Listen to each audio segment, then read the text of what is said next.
Hello বন্ধুরা, দেখো এখন মা বাবা এখন রেডি হয়ে গেছে। এখন আমরা বেড়াতে যাব। হ্যাঁ, আমিও তো রেডি হয়ে গেছি।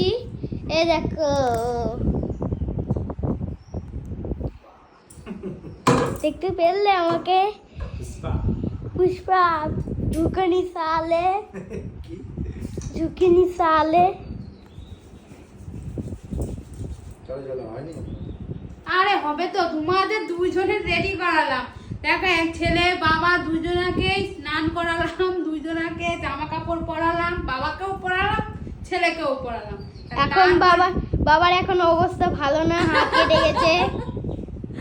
বাবা বলো, বাবা এখন করতে পারছে না, একা একা মাই করাচ্ছে। হ্যাঁ, খাওয়া দাওয়া করছে, ভাত তো নিজে খাচ্ছে চামচ দিয়ে, আর রুটি তো মার হাতে খাওয়া যাচ্ছে।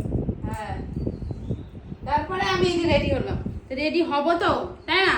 হ্যাঁ, ওর বাবাকে রেডি করলাম, ওকে রেডি করলাম, তাহলে সবাইকে রেডি করতে করতে আমার টাইম কোথায়? আমি তো আমার মাথার চুলটাও শুকালো না। এইভাবে ওই যে হাওয়া দিয়ে তো এটা শুকানো দিয়ে, ওটাতে হাওয়া শুকাই যাবে সব। তা আমাকে একটা হাওয়া দেওয়া মেশিন কিনে দিবি? টাকা দিয়ে ইনকাম করে তারপরে কিনবা। কেন, তোর তো অনেক টাকা আছে। আমার কাছে অনেক টাকা নেই। কেন নেই? কেন? এমনি অনেক দাম আছে ওইটাই। 1000 বেশি টাকা। দাম না। 2000 টাকা দিয়ে কিনে দিবি হাওয়া দেওয়া না মেশিন? 2000 টাকা দিয়ে কিনে দিবি তো?